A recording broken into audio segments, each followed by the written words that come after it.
Good afternoon, Honorable Judge, Vidyante, and the rest of the assembled audience. Today I'm going to talk about an industrialist who is the reason we don't see horse-drawn carriages in Michigan anymore. The company he founded is currently employing many of the adults in this room. Would anyone like to guess who I'm going to talk about today? You're right, it is Henry Ford, of course. Now let me take a moment to introduce myself. My name is Roshini. I'm studying 7th grade at Nova Middle School. I enjoy swimming, playing tennis, reading books. I have also started to enjoy my Kuchipudi dance lessons. It is the start of another exciting new school year. Now back to Henry Ford. Henry Ford was not the first man to create the motor vehicle, but he is credited with improving the efficiency and lowering the cost of motor vehicles. Until Ford created the Model A, or more famously the Model T, only the wealthy could afford automobiles.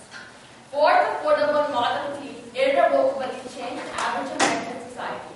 It was the first car that average Americans could afford. Before Ford was born, most people didn't travel much. And when they did, they rode in trains or horse-drawn carriages. By the time Ford died, more than half of all average Americans traveled in fast cars along paved streets. Henry Ford helped bring along those changes. Now I'd like to go on to Henry Ford's birth, family, and childhood. Henry Ford was born on July 30, 1863, in Greenfield Township, Dearborn, Michigan. He was the oldest of William and Mary Ford's 6 children. His father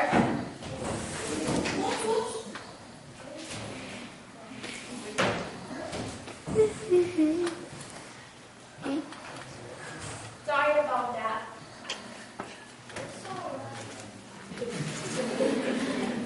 His father, William Ford, was an Irish immigrant who fled from Ireland to avoid the escape of famine. His mother, Mary O'Hearn, was an orphan adopted by the O'Hearn family. Henry was never an exceptional student, but he was always inquisitive.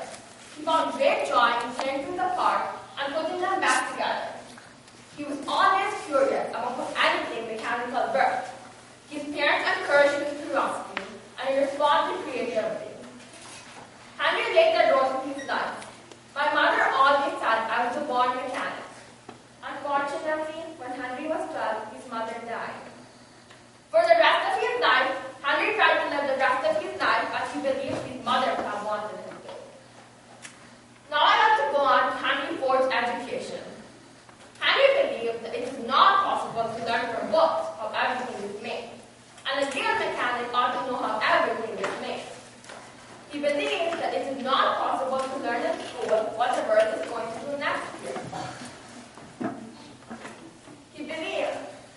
When he was 16, he dropped out of school and headed to Detroit for his first real job. Now I'd like to go on to Henry Ford's marriage and children.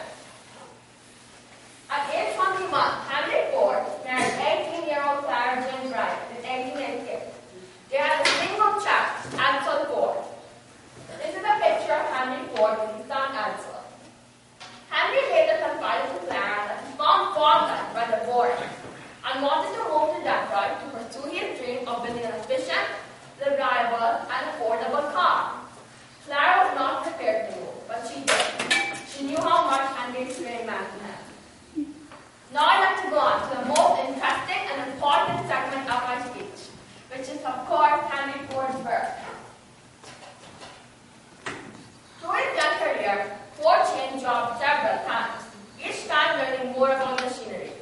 At the age of 19, Henry became a certified mechanic. In 1991, he took a job as an apprentice for the James F. Flower Brothers, and later with the Dry Dock Company. In 1993, he began building his first engine. It took Henry 3 years, but finally, in 1896, he drove his first quadricycle out of the building. Henry had a strong desire to build an affordable car to bring farmers close to the city. In 1908, he produced his first Model T. This became the most affordable car for almost 2 decades. more efficiency and lower costs, Ford introduced the moving assembly line into its plants. This enabled an enormous increase in production. Ford was able to simplify the manufacturing process by making every vehicle identical, right down to the color. One of Ford's famous quotes was, "A customer can have a vehicle in any color so long as it's black." Ford also started building the car's right on site, which allowed the cost of manufacture to decrease, passing on the savings right down to the customer. By 1913, more than half of all the cars in America were Model Ts. Despite the low price, Henry was able to steer a substantial profit. He was the first in the industrial age to pay his workers $5 a day for an 8-hour workday. This was Ford's way of profit sharing. Henry Ford said, "As Ford, we try to pay a worker what he is worth, and we are not designed to keep a worker who is not worth more than the minimum wage." By 1927, flagging sales of Model T finally convinced Henry to build a new model. The output was a successful, improved Model A, produced 1947 through 1931. This had an output of more than 4 million sales. Subsequently, the Ford Motor Company adopted an annual model change system. During the Great Depression, the Ford Motor Company continued to earn profits for a while. For a while, sales of the Model A protected Ford from the massive economic downturn. But soon, the Ford Motor Company was facing hardships, just like the rest of the United States. In 1937, the company lost $37 million. But during the height of the Great Depression was when the company came out with one of its greatest inventions, the V8 engine, which became popular for both its speed and power. The V8 engine was first used in the Model T. Ford was an outspoken anti-war activist. When World War I first started, the Ford Motor Company used its mass production skill to produce many cars, ambulances, and trucks for the war effort. During World War I, the Ford Motor Company also used its mass production skills to enter the aviation industry, like many other companies. One of the Ford Motor Company's most famous aircraft before the aviation sector of the Ford Motor Company shut down was the Ford A3 Prime motor, also called the Ruhi.